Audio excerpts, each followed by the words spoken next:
Education. Shannon Young, representing the Dairy Council of California. And we have Michelle Burns, also from UC CalFresh, and they are going to talk to you more about what their initiative looks like, what works well and what didn't. All right? Does anybody have any questions before we get started? Go.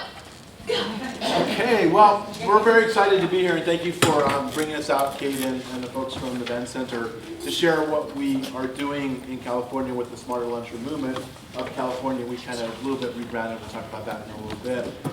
But want to give you a little bit of history. We kind of started with the Smarter Lunchroom stuff with a national webinar that the Dairy Council approached UC-Me to be able to do a presentation, mostly for California, but we opened it up widely to really focus in on Smarter Lunchroom, but really featuring the milk placement.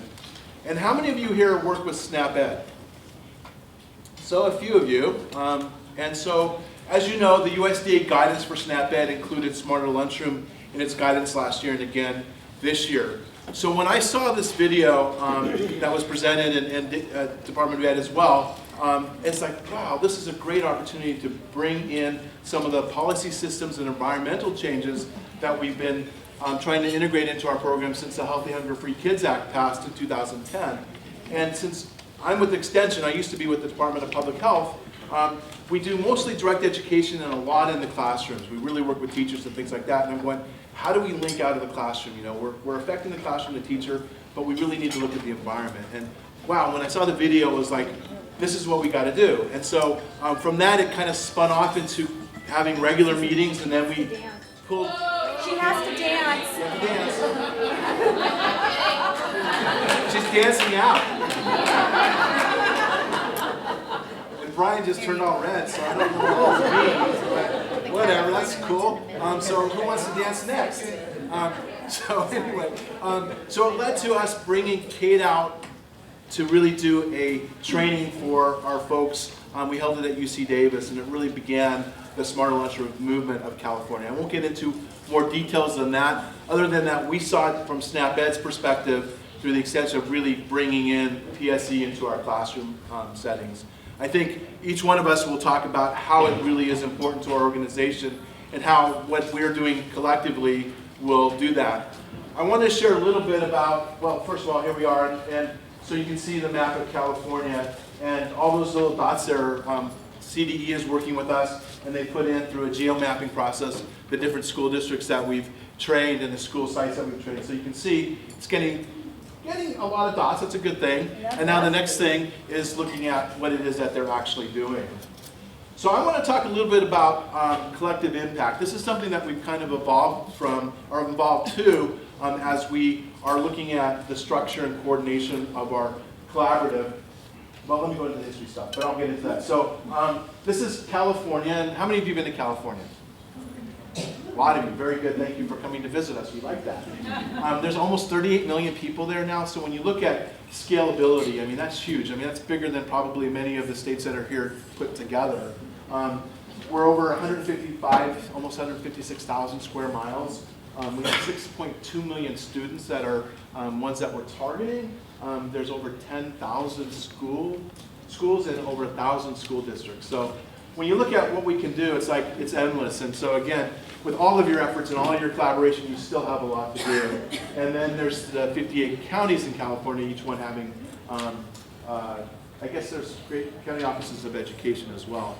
And again, we'll talk about that a little bit more. But very scenic and very different from the very desert part of Imperial County all the way up to the forest up in Humboldt County and in between with the Central Valley with our agriculture. So again, great opportunity, great diversity in California. Slide out. Okay.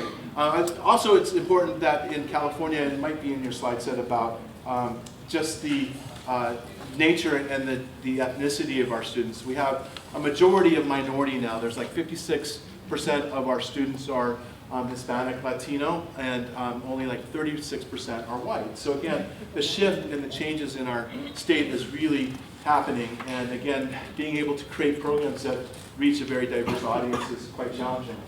So how many of you are familiar with collective impact? Okay, very few of you.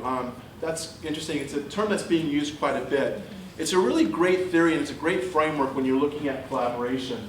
And it really is collective impact brings people together in a structured way to achieve social change. How many of you think you collaborate? How many of you think you network? How many of you think when you collaborate you're getting common goals, common messaging, common tools to use for evaluation? In other words, giving to gain so that you're giving something that is really supporting one another. How many really get to choose collaboration? Okay, so with collective impact, when we have collaboration, there's various levels of collaboration you have. Often we come together, we share our ideas, we feel really good about learning what each other's doing, but obviously and often we're really doing things in a very discoordinated way, in that we're all doing our own thing, trying to say we're going to try to prevent obesity or trying to do healthy eating. The next step is really working in isolation, that we might have common goals, but we're not really working together and looking for a common effort.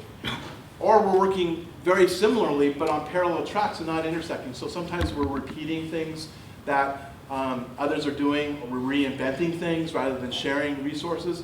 And as we work forward, we don't all have the resources to do what's necessary. So the idea of collective impact is to, is to really get in a shared responsibility, working together, aligning budget, doing work plans that are jointly measured and understood by the partners, so you're having common language, common vision, common messaging.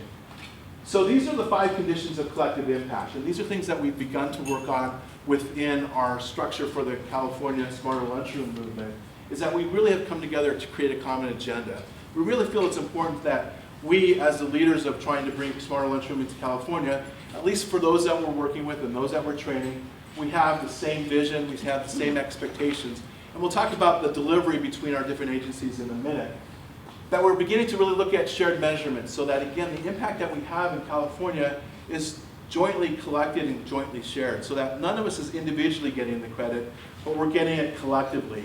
And the idea is again, we want to be able to show the movement that we're having. We're right now doing process, but we're now looking at how we're going to integrate some of the outcome, and then look at the joint measures, and be able to distribute it back to the different organizations, but then show again collectively how we're doing this. And I think the power of us working together is allowing us to get some external grants, which we'll talk about in just a second.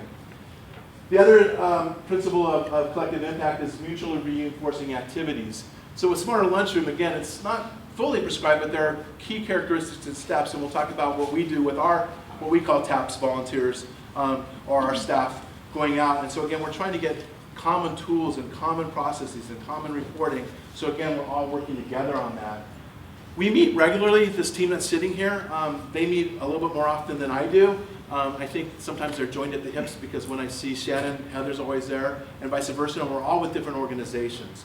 And so again, we've made a commitment to really making this work. And in fact, when we started really beginning to ramp up, Michelle, who we'll talk a little bit later, came to work with our program as initially a student. We hired her on, and we hired her to do our PA integration into the SNAP-Ed efforts, but she's been 100% dedicated to SNAP-Ed, and it really, to Smarter Lunchroom, and it really takes leadership to really have the mortar between the bricks to make things going. It's really hard to do it when you're independent organizations and already have a 100% job. And then finally, the backbone support, and that's what I was leading to, is really looking at committing within each of your organizations a way to provide the support, the kind of behind the scenes, so that it's almost seamless out to the community or the people that you're working with, that you are providing the leadership, you're providing the materials, you're providing the webinars, and again, we'll talk about some of those activities that we do. So again, we really feel strongly about collective impact, and I suggest that if you aren't familiar with it, there's great tools and resources on fsg.org. This is the organization that really is leading collective impact nationally. They have a really 2-minute video that really describes collective impact, and there's a lot of tools here. It's really a great way of framing how you could work together, because I think what we're going to try to say is that when doing Smarter Lunchroom in your communities, if you're state level or community level, it's really important to get key partners involved, and then do it in a way where you really can collaborate and work together. So with that, I'd like to turn it over to Heather from the, sorry. So again, we'll cover some lessons learned, and these will be some of the stuff that we're going to address in each of our individual presentations. But again, what we found is that defining the roles, the partnerships are extremely valuable. But again, if we have clear messaging and communication and clear expectations. clearly defining our roles, etc. Again, from the beginning, start up, who is the leadership group you want, and what does that mean? We started out small. We're trying to bring others in. Again, we've got a couple of philanthropic groups that are working with us. We're trying to bring in the California Department of Public Health, who's also a SNAP-Ed implementing agency, who also does a lot of community change, to be a key partner in helping to support the movement. Again, planning the evaluation so that you do that in the beginning. I think we didn't really have that other than the process stuff, the scorecard. But we really want to clearly measure what is the impact more than just the number of changes that the school might have done. And again, trying to align with who and what can help provide that support, because doing evaluations, whether it's plate waste or whether it's doing behavioral changes, those are things that take time and effort. And again, like Cornell, they have a lot of students, and as you see, we're being surveyed a lot. So again, ideally, you can align with a university to be able to help, because often they're looking for research projects that could align with that as well. And then, most importantly, is really sharing the success. The success collectively really carries a lot of weight, and we've been able to get funding from the Kaiser Foundation to help us support trainings that we've been doing, and we'll be talking about those trainings. They give us a very small grant, but it helped to pay for the food, as Kate had said earlier, as well as buying some of the kits that we'll talk about as well to give out to the schools that we've been doing training with and to our TAPS resource people that are out there. So again, they come in with sometimes things that you didn't intend to. So again, looking at who it is and then making sure you recognize everybody. Sometimes you might have done all the work, but again, the collaboration that gets the recognition then breeds the success and others get involved. And I think that's what we're finding in California. I'm Heather Reed from the Department of Education, and my role there is in leading the local school wellness policy for the department, as well as Smarter Lunchroom. In California, as David mentioned, we're a big state, and we have a lot of students that we serve pretty much breakfast, lunch, dinner, supper, and summer meals to. About 4.3 million students receive our program. We hope it could be more, but that is how many we serve right now. And about almost 60% of them are free and reduced. So, why do we get involved? Sometimes I ask myself that because I also do a lot of other things in the office. And, we have administrative reviews going on and all kinds of things. And I think it's for the same reason that all of us do most things. It's because we want kids eating healthy school meals. And our participation had dropped with the introduction of the new meal pattern. Plus, there was a lot of bad publicity about school meal programs, and I think the food service directors were really feeling beaten down by a lot of this pressure because they were doing the best that they could. And I saw from my work with them in the webinar that Smarter Lunchroom was a way to empower food service directors to do something creative, proactive, and fun, and to elevate them to do something good for their meal programs, to really market them. So we at CDE, we provided part as one of the founding members of the leadership team, provide a lot of backbone support in training specifically. We work on all different things, but we saw that as our role, and we work closely with UC CalFresh and Dairy Council, and then we had some other partners, including Kaiser, California Endowment, California Food Policy Advocates, and of course Cornell, and more recently California Department of Public Health, along with the common agenda. And so it was a phased-in thing. We started in 2013, and it was from the very beginning an intentional design. We wanted to make sure that people just didn't get one training, get all excited, and go back all alone and get nothing done because they didn't have the support. And so we wanted to have a two-part training design, not only for our child nutrition staff, but also for the people who would provide technical support, which Shannon and Michelle are going to talk about. But that's a unique feature of our program that we thought about that from the very beginning. And we had such great success. One of the quotes we got is, "It's crazy how it works. It's so simple and yet it's so effective." And that's been a real driving force for us. So within the first year, within 6 months, we had launched statewide training. And I still wonder how we did it, but it was through our partnerships. We couldn't have done it without them because we at CDE were leading the food service director and the training design, but we, for example, couldn't pay for Kate to come from out of state, so some of our partners could. We could pay for in-state. There's a lot of kind of horse trading of who could do what, and that's what made our collaboration work. So the training focus for us was two pieces. It was for the food service directors and the child nutrition staff, and focusing on the principles and practices, but we also wanted them to come away with the motivation and the skills and the tools to implement it. And that's why we wanted to do it in two parts, because they could think about it and then come back. And then at the same time, the first year, we simultaneously ran a two-part technical advising professional training program. It's a lot of work to do both of those at the same time, but it was very successful. And this is I'm not going to go into too much detail about it. There's some handouts that give you more explanation, but in the beginning, we focused on just what are the principles. In the second part, we engaged how do you engage stakeholders, how do you get the buy-in that you need. What have you guys been doing, sharing successes? So we wanted people to come back. Same thing with the TAPs, and we incorporated guided site visits that we were talking about earlier into their training, so that was just a piece of it. We really put Kate to work while she was out visiting us. And then we have the webinars. We started the TAPS webinars, which we'll hear more about too, but that was a real piece of creating that community amongst our technical advising professionals. So part of what we did in partnership with Cornell was to work collaboratively with Kate to pull out some of the more interactive things in her training design so that people could get some practice. This was a very successful activity, using the cafeteria icons to redesign it. And in fact, people requested it, so we ended up putting the activity and the icons in their resource kit that Michelle will describe a little bit later.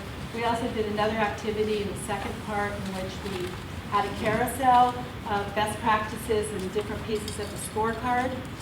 And what I'm going to do, I didn't bring copies for everyone, but I'm going to pass them out by row, so you kind of take a look at them. And this was just one of our carousel activities. People like to see examples from their own state, so we collected pictures and did an activity so they could see what it looked like when someone in there, because people say, oh, that's Iowa or Michigan, or they're not us. And so this way people could see examples of best practices in the training. And then, as Kate mentioned earlier, in our technical advising TAPS training, the day in the life of the food service director was extremely important. Some people haven't been in a school lunch program since their kids were there, or even when they were there. They really don't know that you can't call food service directors at 5 in the evening because they're asleep probably, because they got up at 4 in the morning. So this was very valuable, and in fact that PowerPoint's being requested by our local health department partners because they're working in schools, but they really don't have the understanding of all the demands that a food service director has. And we did guided site visits with Kate, which was very, very helpful. I'm not loud enough? No. God, my daughter always says I am. So I apologize if you didn't hear me earlier. I'm so sorry. We ended up in the last 2 years of doing 20 workshops directly with our Smarter Lunchroom Movement of California Collaborative. We did an additional almost 40 through our partnerships, maybe not the full 2-part training, but definitely people want to hear about it, and the excitement over it has been amazing, and I think our success is breeding success. People want to get involved in something that's really working. We had 9 TAPS workshops. We did 8 last year and then 1 this year. And we had 24 school visits that Kate hosted for us. So anytime she would come out, we'd have her do a couple site visits so that we could be sure to get that learning. And also, it was a treat for the food service directors. At one of the trainings, we raffled it off because it was a highly prized visit. So we've had 250 school districts trained so far. That's about 25% of our population of districts. We have almost 800 at the food service director trainings in 2 years, and then about 100 at the TAPS trainings. So we've trained a lot of people, but there's still a lot of people out there, and I think in many cases we haven't really reached down so much to the cafeteria managers, or certainly not the frontline staff as much as we would like to. One of the other things that we did, and we were talking about engaging stakeholders, is we held a reception at the California School Nutrition Association. We brought Kate out and again put her to work doing sessions and things, but we had this reception to celebrate our Smarter Lunchroom participants. People who had done some work and they had showcases around the room. Our state superintendent of public instruction stayed the whole time, took photos at all the booths with people, chatted with people. And you know, for me personally, and I think for our others in our collaborative, it was an opportunity to engage our management and our stakeholders in the wonderful work that we've done. I know Andy Reisenberg from FNS got much more engaged in Smarter Lunchroom with David because of this particular thing. So even though it's a lot of logistics to do these kinds of things, it gets down to like what food can you serve and all those kinds of details. This was a really great event, and I would recommend that you try to do some things to celebrate success, get your stakeholders to be the speakers. We had a presentation from the state superintendent and the president of the California School Nutrition Association and our other partners. Kaiser funded this. It was really great, and I think it's a great way to get the word out and to get support and money for your projects. So, you know, what worked from CDE's perspective, I think, was having the regular leadership and partner meetings and getting help from all of our partners. It takes a lot of work to put on trainings just by themselves, and our partners came from all kinds of places. These are the local health department people in Ventura that helped to set it up, and they actually brought water and other things to the training and, you know, staffed some of it.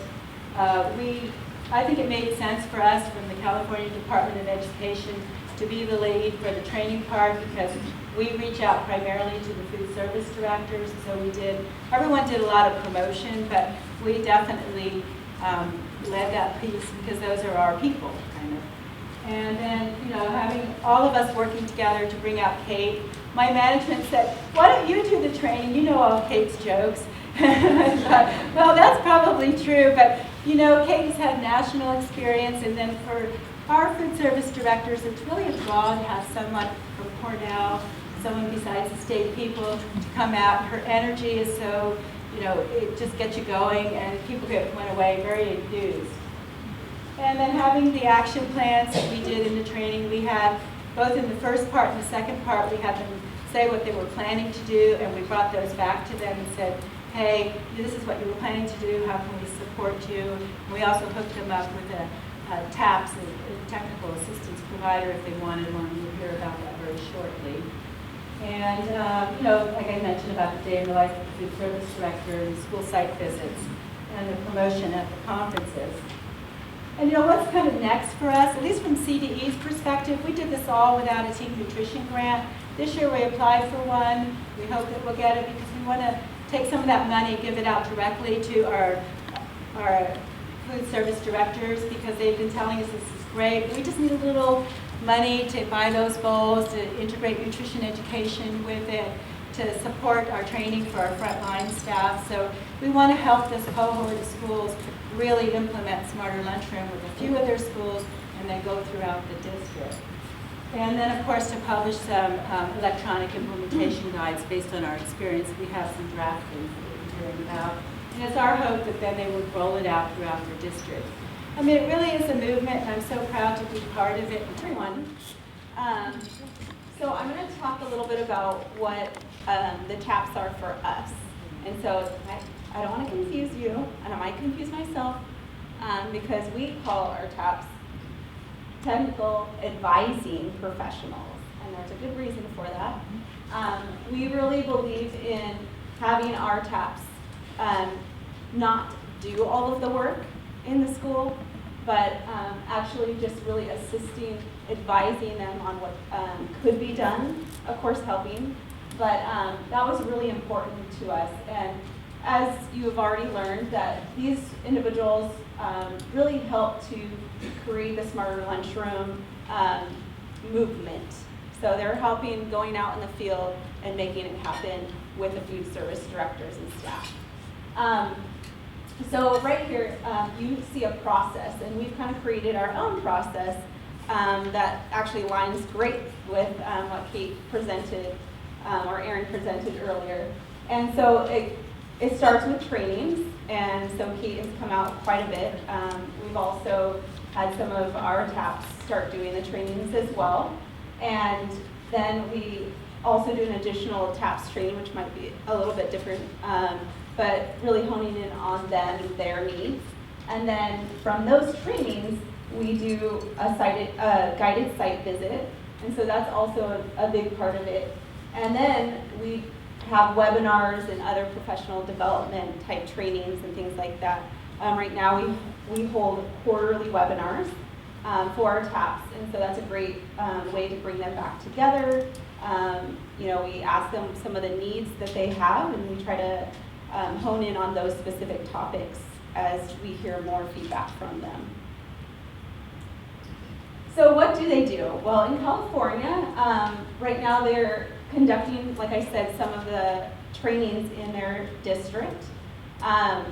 So right now the TAPs are Dairy Council Advisors of California. I'm not saying that correctly, but Shannon will help me out later. And then our nutrition educators. So they're already in the schools, and so that is a huge plus for us because they already know a lot of the staff in that school. They have that relationship. And so that's a big part of what we really believe in, connecting the nutrition education that's being done in schools to the cafeteria. So as well as trainings, we also, of course, they help complete the scorecard if needed, and then also to report that back to the state. So we really need to find out what's going on, and we don't really know that unless we get that scorecard back. And so we could see the app that was presented earlier as a great resource. We haven't gotten to that level yet, but right now our TAPs are making sure that they're inputting it in what we call a survey gizmo that we've created, and they input everything right now. So that's a little bit about the assessment, and then of course they're sharing resources with the staff in schools. So what's out there, what do they need? We just learned about new resources, so now we have even more that we're going to be able to share with them. Smaller trainings specifically to the line staff, and of course really it's need-based. So what do they need? And then we try to provide it for them. So specifically for UC CalFresh, of course, everything we do is a collaborative effort. So it really isn't just us. I mean, we always are asking each other, what do you think? Which sometimes takes more time, I will admit, but it's worth it in the end. So I will say that as a challenge, yes, it takes more time to work with other people, but it's worth it. And so on our website, under resources, we have a Smarter Lunchrooms page, and this is actually where we house all of our TAPS resources. So they can go in there, find what they need, starting from what they're going to use the first day that they go and help with assessment. The scorecards found there. Also, we created a lot of these, actually probably all of them, to help. The site visit summary form comes after we do the planning form. That's the one I'm trying to think of. We have a planning form that we use, making sure that they have all of their resources. And in your binders, there's all of these. Actually, we printed a whole bunch for you. Well, Cornell did. I didn't. But so in the first part, in the front part, there's probably like 10, 15 pages. So definitely take a look. They spent a lot of trees on printing those things. So, and we appreciate it. Thank you. Yeah, and so I have my list here. But I wanted to just point out a couple of them. So we have a starter kit guide that we also provide them with, and that's really just, okay, what do I do? What's a good time frame? So it's really, this is a process and we're still learning as we go, but that was like kind of our rough draft and trying it out this year, seeing how the TAPs think of it. It's being actually revised by some of our TAPs. And the planning form we've been using with Kate, and that's been actually working really well. We go into the schools. We actually have them fill it out before we do our first site visit. We have a background on what's going on in that school. And then checklist on there. We keep track on the tracking form that's also in there. This is where our TAPs can keep track of what they're doing. So if it's a training, if it's just an assessment, a site visit, that way we kind of have one place where we can know what's going on in the field. Success story forms. huge. We need to hear back. What are they doing? What's working really well? And then that form actually transfers into something I'm going to talk about in just a moment. But it's our, some of our webinars. Of course, we like to highlight them and what they're doing, as well as what we call our monthly nudge. So the monthly nudge is something that we kind of just started, and we provide this. It's our weekly newsletter, and it's not only just for TAPS, but also, sorry, I think this one, but it's also for our food service staff, anybody who's been trained and is interested in smarter lunchrooms in California. And this also highlights training. So we just did 2 months of trainings with Kate, and I got the privilege to go with her on almost every single one of those, 10 plus 10 site visits. Yes, we did. And then we also just highlight the webinars. So we have quarterly webinars as well, and those are specifically for our TAPs, but we also invite others if the topic's relevant. And we also have a TAPS directory, which is an ongoing thing, because as we train more, we have to keep that updated as well. But this is a great tool as well when we go out, and we've done presentations all over, and providing that, because there's a lot of agencies that want to know, well, who do I contact in my district or in my county? And so that's a great go-to person, so to bring it down to the smaller levels. And then also, we talked a little bit about the kit. So Cornell provided kits for various, I don't know, I think we had 150 in just California, but throughout the US. And we really used that as a model. We liked what they did. They gave a little overview or a guide, and we kind of created our own guide, which you have in front of you as well. So all of the 8 items that we included in our little bag, our kit, are actually provided for you there as well. And so we gave that guide out along with those 8 items during our last trainings in the past 2 months. And it went really well. It's a lot of work, but I think it was worth it. I think they were really happy. The behind the scenes, just so you know, I'm going to be honest, it's a lot of work. But we actually have some great ideas that are going to, I think, come out of that, and how we can make that a little bit easier process maybe. And then you guys won't have to do as much work, and we learn the hard way. So I'm with the Dairy Council of California, and I'm going to talk more about the community partners as technical advising professionals. And so I'm a senior project manager for the Dairy Council of California. I'm a registered dietitian and a school nutrition specialist. Do most of you know what that is? So it's through the School Nutrition Association for those that have passed an exam to demonstrate competencies as a school nutrition specialist. So pretty much a high-level manager or director in the school's environment.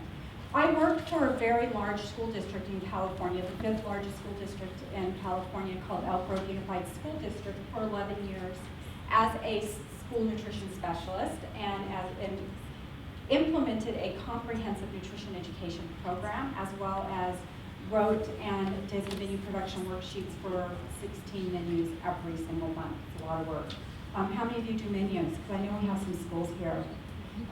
So menu planning, it's so much fun. But this was, I started in 1995 with the Elk Grove Unified School District, and we were doing both menu-based planning as well as nutrient standard menu planning. And this was before all of these massive amount of laws came in, providing more guidance on what's allowable and not allowed in the school environment. But I also worked really close with our Department of Public Health, receiving funds to do environmental changes in the school cafeteria. And so I started implementing a variety of changes, which included many of the things that's through Smarter Lunchrooms. And when I saw Smarter Lunchrooms come out in about 2011-12, when I worked, so the next place I left Elk Grove, I went to the Department of Education and worked with Heather Reed there, and implemented and oversaw the nutrition education for the state of California. And when I saw Smarter Lunchrooms starting to come out in a variety, how many of you saw it when it was first coming out, like in the School Nutrition Association magazines, and then in some of the conversations you did, yeah. So I started looking, I'm like, wow, this is great. I think this is wonderful stuff. And then I had 3 food service individuals call me in California and say, we just went to the first ever symposium on smarter lunchrooms in Cornell, which Cornell is beautiful. And they said, we need to bring this to California. I was like, that's great, but how do we do that? I've been watching it, I've been contemplating on it, I already have a full plate. How many of you already have a full plate?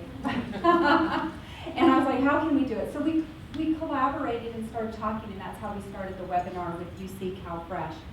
And so when I went to the Dairy Council of California, the other thing I was doing at the Department of Ed is I conducted in partnership what's called the Training Education Needs Assessment Survey of our school food service to see what are their needs. And one of the #1 things that came out of that survey was we need technical advising on how to do these things in our schools. We need to be given more information. So when our collaborative started working, it was always built from the bottom up that technical advising would be a part of that. So I'm going to just go through some of the advantages of having a community partner as part of your technical advising or actual implementation. You know, training is huge. At the Department of Ed, that's their job, is to go out and do trainings for school food service. And we are a strong partner in helping that be implemented. But when it comes to the technical advising, both UC CalFresh and the Dairy Council, we have staff in the field already. So those individuals are charged with working in schools, so it was a natural extension to be able to train them, equip them, so they would be successful in working with schools. So the first thing that I did, you have to have buy-in, right? And so this report, how many of you saw in 2013 when Economic Research Services sent this report out? They were looking at school meals and justifying the new changes that have happened in the school meal program and looking at the fact that it requires a fruit or a vegetable to be taken. And the fruit and vegetable consumption report states that multiple strategies for encouraging consumption, such as in-class education and altering the food environment, are probably needed because they weren't seeing enough change or enough of the students selecting those healthy foods.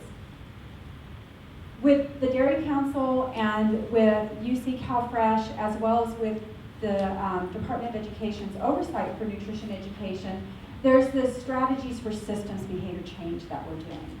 So we're looking at, how many of you have read BJ Fogg's behavior change information? So it's just looking at what does it take. So there's strategies for behavior change in the educational programs, which we have different nutrition education programs for classroom education. But then there's also wellness policy, making sure that all of this information that we're doing is ingrained into the wellness policy, but then changing the school environment for the cafeteria. So through these 3 areas, our technical advisors are actually crossing all 3 areas. So resources for TAPS.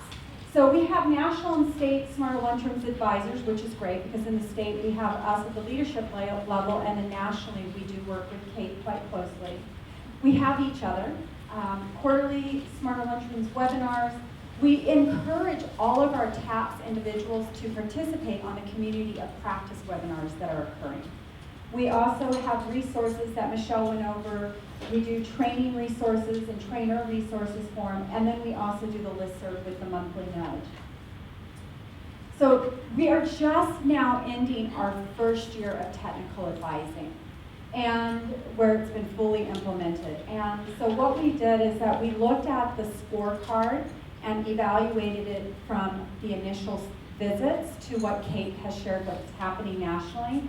And what we found is that in California, we're below the national average for moving more milk and focusing on fruit sections, and that we are a little bit above average on the vegetables and salads. And then also on the entrees, we're a little bit below. And then we're just now getting post data. So we had our TAPS going into a pre-assessment. We're just now starting to get post-assessments in, and we're seeing changes in the moving more milk and then the fruits and the vegetables area. So I wish I could share where we're at. It's just a little too early. Huge branding. When you're starting any type of collaboration or initiative together, people like to feel connected. And we found that when we were using the Smarter Lunchrooms movement from the national, that they really love having that Cornell University name behind it. But we also wanted to make sure that collaboratively that we were cohesive together. So after going back and forth, so we talked about it's a lot of work working together, but there's also, it's like a marriage, you also argue here and there too, but you have to give each other grace, right? So we did go back and forth on what do we call ourselves. Are we Smarter Lunchrooms movement in California, of California? So after going back and forth, we came up with of California, and we took the logo with collaboration with Kate and came up with our own California logo, just so that when we're doing things in California, that we know where it's coming from. And it's worked really well. And then also, we've trained all of our technical advisors to use this branding statement so that they're not taking direct ownership for their organization, but this is really a collaborative organization effort. Marketing. As the Dairy Council of California, I'm very fortunate to have a very strong marketing arm to our organization. And so working with our marketing staff, I'm able to gain new ideas that I never knew about. And I'm not a social media person.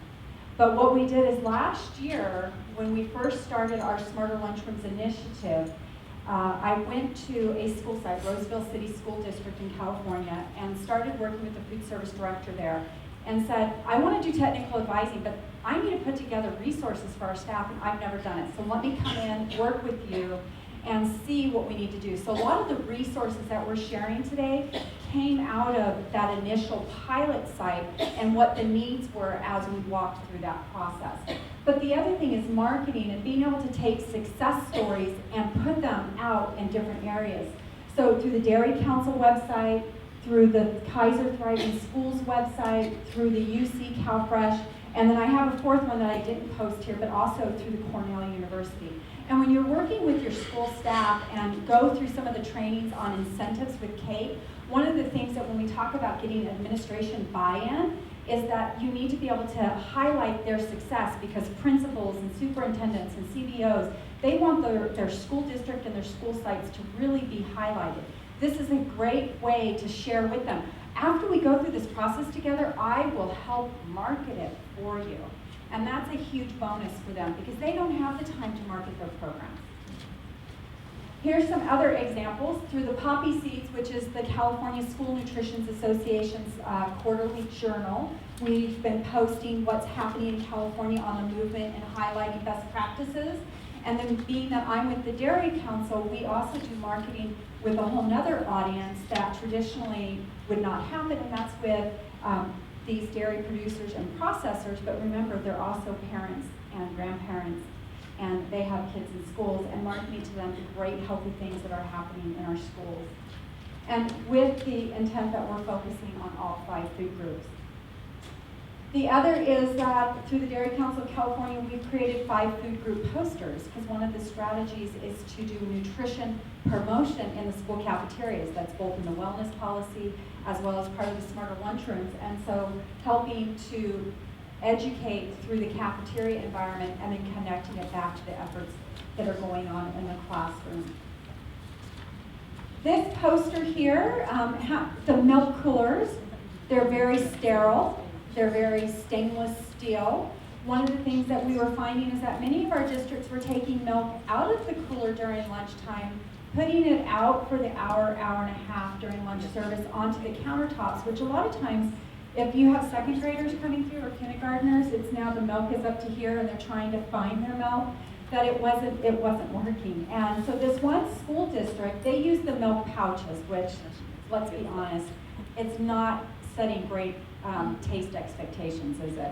But they wanted to move more milk because they were having challenges with the students selecting milk. And so this is actually designed by a school district in California. We didn't help them. They had a dietetic intern come in and do it, and then they had it magnetized to stick on that door so when they drop down the door, it helps to dress up the milk cooler. I wanted to end with the pilot site that I worked with. So I said, Roseville City School District I worked with. This is their multi-purpose room. In California, most of our cafeterias are multi-purpose rooms. And then there's one wall that usually will have where the food service occurs, and that wall is like our wall, the nutrition services wall. And so this school district, they really wanted to embrace a lot of the strategies that went through that check sheet. And what they did is that they went through and they hired for very little dollars a local artist to come in, create, and put this up. There's many strategies in here that are Smarter Lunchrooms. For one, they have, let's see, where's my pointer? Oh, there we go. Right over here, right there with that blue, that is their mascot. So he brought the mascot in. The other thing is that the whole picture, if you look at it, it's farm to school, so it represents the movement that's going on. But it also represents all 5 food groups. There's grains in there, there's dairy in there, but it's all done very artistically. Then the other is that this is the school where they had originally the milk sitting next to water in a pitcher for the kids to come get.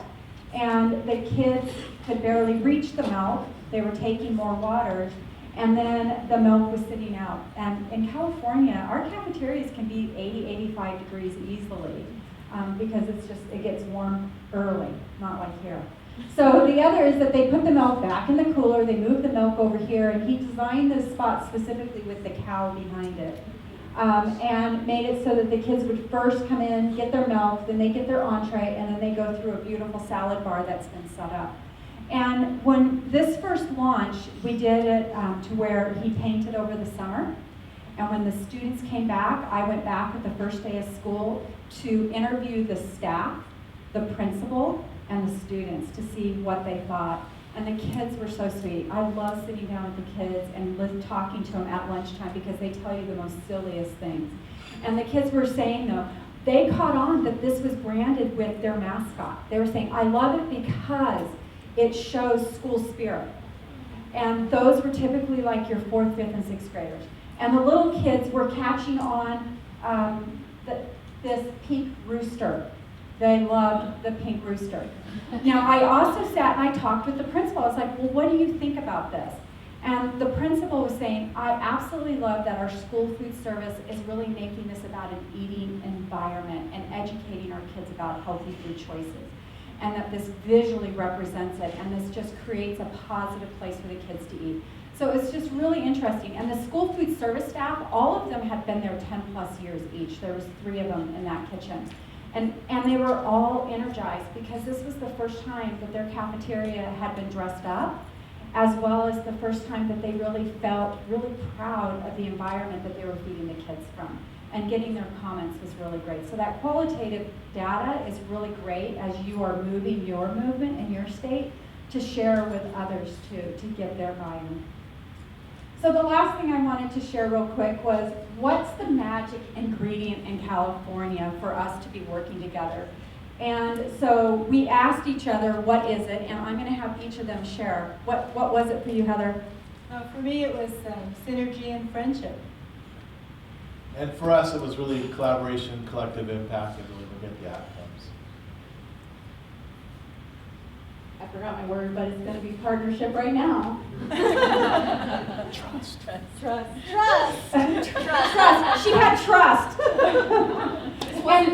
And whenever cake comes out, we always make sure collectively we're having fun. So these are just different pictures throughout the last 2 years as we've been working together to really just have fun together, laugh together, and realize that it is frustrating to create this type of movement together, but we do have to have trust and common goals, and we have to also have the synergy and the willingness to move through this. So